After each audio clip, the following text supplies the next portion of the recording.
जैसा कि आपने हमारी पिछली वीडियो में देखा कि कैसे यम के दूत आत्मा को यम मार्ग में ले जाते हैं और उसको पीड़ित करते हैं। 24 घंटों के दौरान आत्मा को उसके पूरे जीवन का लेखा जोखा दिखाया जाता है। उसने अपने पूरे जीवन में कितने अच्छे और कितने बुरे कर्म किए, ये उसको 24 घंटों के दौरान दिखाया जाता है।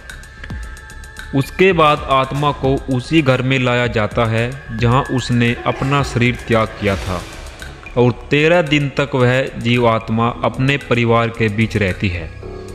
मोह से भरी वह आत्मा बार बार अपने शरीर में प्रवेश करने की कोशिश करती है, परंतु यमदूतों के डर से बाधित होती है। वह अपने रिश्तेदार, वह अपने दोस्त और परिवार को मृत्यु का शोक मनाते देखती है। वह उन्हें बार बार चुप कराने की कोशिश करती रहती है, परंतु उसकी उपस्थिति का ज्ञान किसी को भी नहीं होता। फिर वह अपने सामने मर्त शरीर को देखती है और जोर जोर से चिल्लाने लगती है। गरुड़ पुराण में साफ साफ लिखा है कि मनुष्य की पुण्यों की संख्या उसके पापों की संख्या से बहुत ही कम होती है। इसका समाधान गरुड़ पुराण में साफ साफ बताया है कि मरने वाले व्यक्ति के पुत्रगण को पिंडदान करना जरूरी है। 10 दिन तक आत्मा के पुत्रगण पिंडदान देते हैं। अगर जीव आत्मा का पिंडदान नहीं किया गया तो आत्मा अनंत काल तक भटकती रहती है और हजारों सालों तक पीड़ा कष्ट सहने के बाद अगला जन्म लेती है। प्रतिदिन दिए जाने वाले पिंडदान के 4 भाग हो जाते हैं। उसके 2 भाग से मृतक का शरीर, तीसरा भाग यमदूत ले जाते हैं और चौथे भाग से आत्मा को खाने के लिए मिलता है। 9 दिन बाद प्रेत का शरीर बन जाता है। शरीर बन जाने पर आत्मा को बहुत जोर जोर से भूख लगती है। 10वें दिन के पिंडदान से आत्मा को भोजन प्राप्त होता है।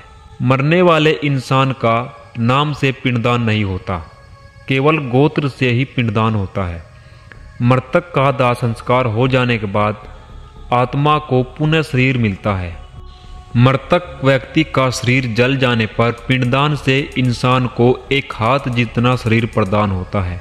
मृतक व्यक्ति के पुत्रगण जो पिंडदान देते हैं, पहले पिंडदान से उस व्यक्ति की मुर्दा, दूसरे पिंडदान से जीभ और दोनों कंधे बनते हैं, तीसरे पिंडदान से हृदय व चौथे पिंडदान से पीछे का भाग और 5वें से नाभि और 6ठे से कट प्रदेश तथा 7वें पिंडदान से गुहा भाग, 8वें पिंडदान से जांघें तथा 9वें पिंडदान से घुटने व पैर बनते हैं।